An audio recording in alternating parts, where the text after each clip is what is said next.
what was communicated to you as the outcome of the meeting. As far as Labour is concerned, we didn't have a consensus in this meeting. Is that okay?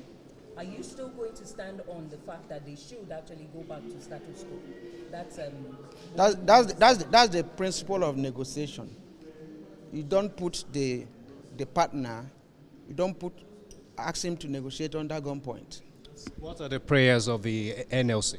The prayers of NLC is that we go back to status quo, negotiate, think of alternatives, and all the effects and how to manage the effects this action is going to have on the people. If it is an action that must take off. Does it mean restoration of subsidy?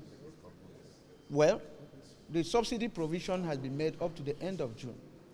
And before then, conscious people, Labour, management, government should be able to think of what will happen at the end of June. You don't start it before the time. The original deadline.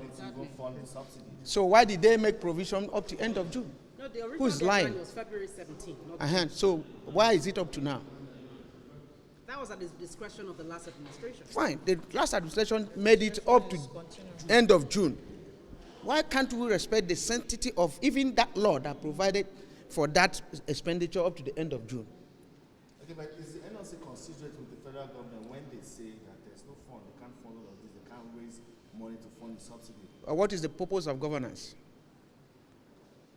What's the purpose of governance? Is it the duty of NLC to raise funds for the government, to collect tax, to sell crude at the international market when the price of crude is going high?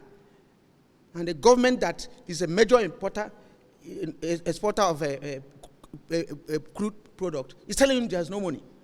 Other countries that are in the same scenario are eating fat.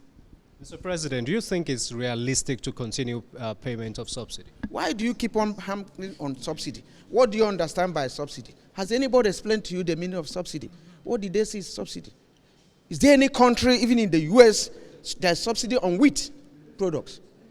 Is there any country that does not subsidize living of people, even if it's by providing public transportation? Well, those are issues we are looking at.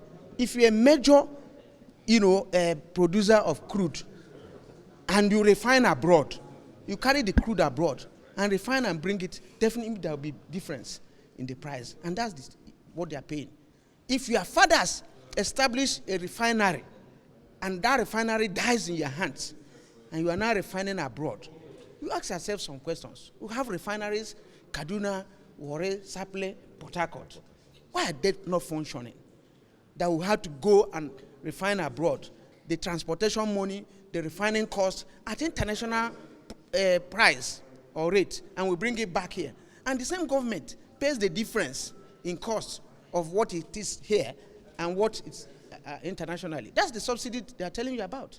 But what happens if the government says they cannot return to status quo? You are still talking in the sense of in the state of dictatorship. What will happen if this is said? It's not all about conversation. It's not democratic way. If you say this thing is happening this way and you are engaged in discussion, if what happens there is take it or leave it, which doesn't have any space in the current dispensation. It's all about the people. The people matter. If they say, this is the project you are bringing, you are removing subsidy, you have been spending money for this difference. Remember 2011, we were here, this compound, and we agreed on some principles. Repair our refineries, to start operation latest by December last year. They were not done. We agreed on issue of CNG. The CNG product is eco-friendly and is cheaper than the PMS they're selling now. And some people say they can convert within 3 months. If we have done all these things, what will you be calling subsidy? The Dangote refinery is there to be producing. If any of these refineries are producing, we won't have all this challenge we are having today. That's the language of labor. Now, will anybody increase their salary by 300% with what has happened now? This question is good. We'll come to the basics as of today. Transportation has gone beyond that.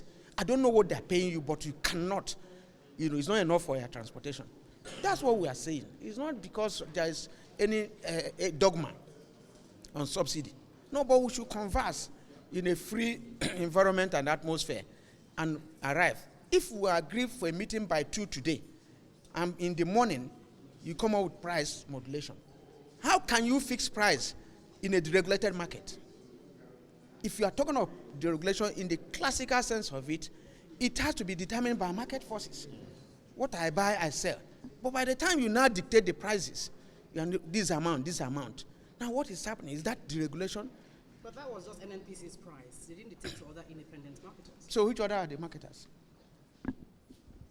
We haven't seen other prices Which yet. are the marketers? Which are the sole importers of this product? Who are the other marketers?